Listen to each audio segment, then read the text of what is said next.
Donc celui qui est pris par l'ostentation est voilé. Il peut voir, mais peut voir la vérité à travers ce voile. Donc une vérité floue. Et tout dépend de l'épaisseur de ce voile, le degré de l'ostentation. Si l'ostentation est grande, il peut des fois rien voir. Ne peut pas voir. Est-ce que c'est clair? Donc c'est lié à la connaissance de Dieu. Hein. Il ne faut pas séparer les sujets.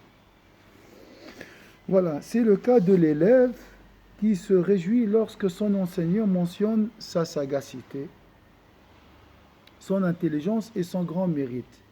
Il en tire un énorme plaisir.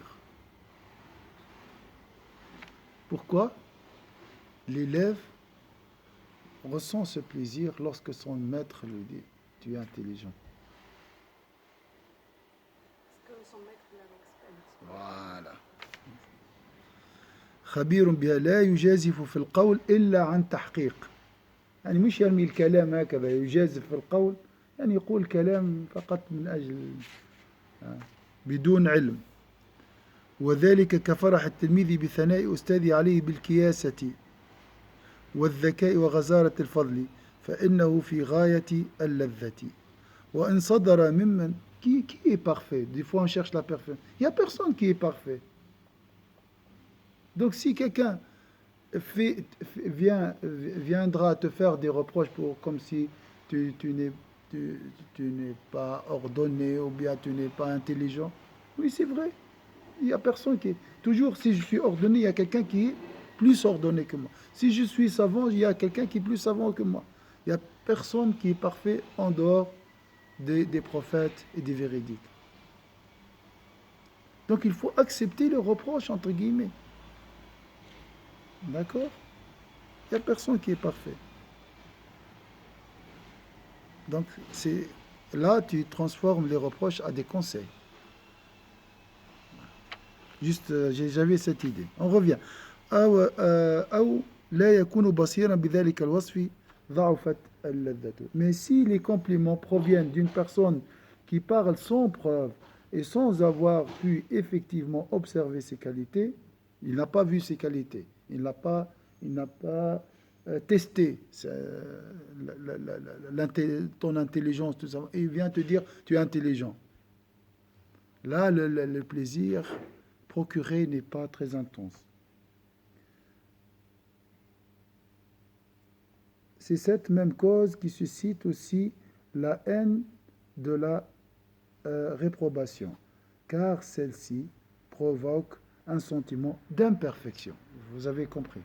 Donc nous avons les louanges, perfection, les reproches nous mènent à l'imperfection. Si j'aime la perfection, je déteste l'imperfection. C'est logique. Donc j'aime les louanges, les éloges, et je déteste les reproches.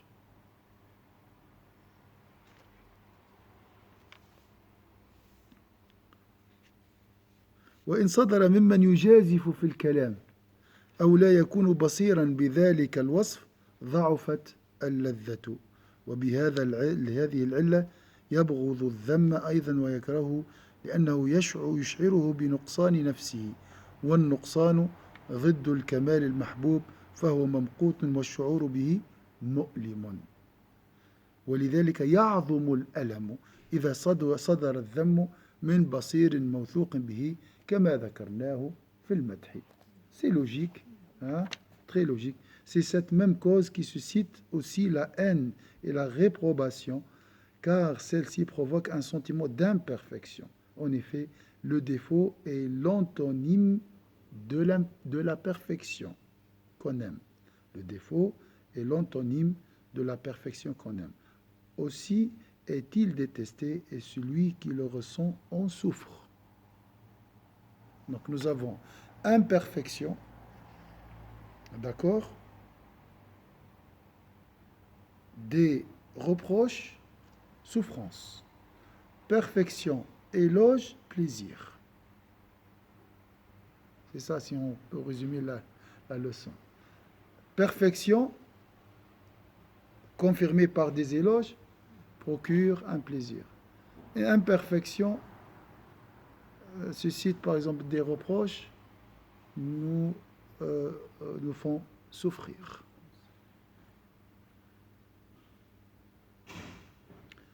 Voilà, alors la douleur, et la douleur, pas la souffrance aussi, la douleur est d'autant plus grande lorsque la réprobation provient d'une personne dont l'opinion est respectée, comme nous l'avons déjà dit à propos des louanges. De la même manière, si un expert vient me dire tu conduis mal, là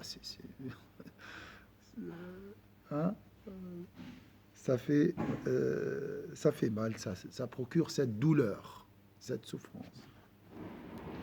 Voilà pour aujourd'hui, on va laisser la deuxième cause pour la prochaine fois. Donc la cause qui nous fait, la première cause, la plus forte cause qui nous conduit, nous fait aimer les éloges. Et les louanges, c'est quoi? Voilà. C'est quoi? Vouloir atteindre la perfection. Oui. L'amour. Ressentir la perfection. Se ressent parfait. Voilà. Voilà. C'est pour ça que j'aime les louanges.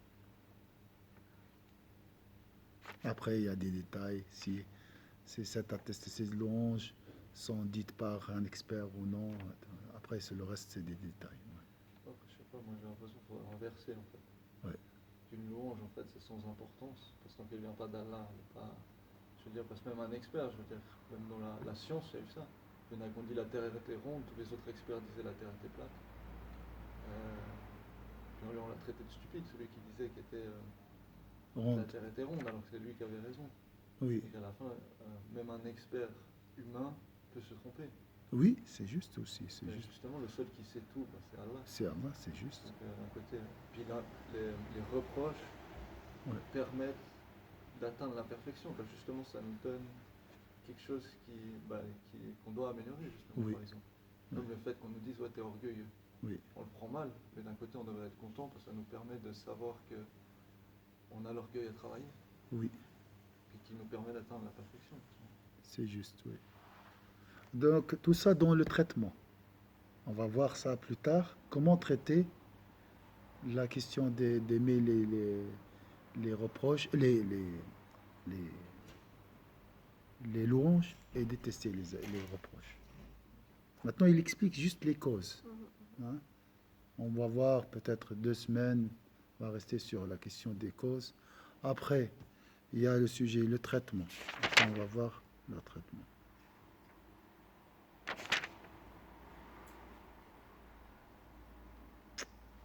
Ça, c'est un passage le plus... vraiment, c'est le cœur de ce livre. Parce qu'après, il y a le traitement des honneurs. Après, le traitement de l'amour des louanges et la haine des reproches. Et comment traiter tout ça?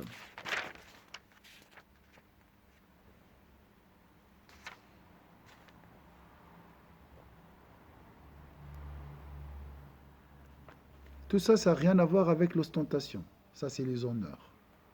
L'ostentation, c'est après. Parce que ce livre est composé de 2 parties.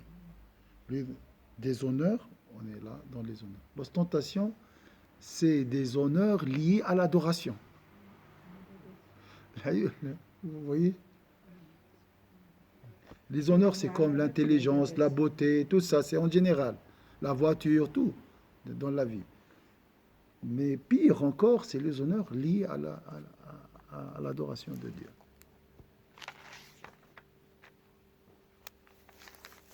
Est-ce que vous voulez ajouter quelque chose?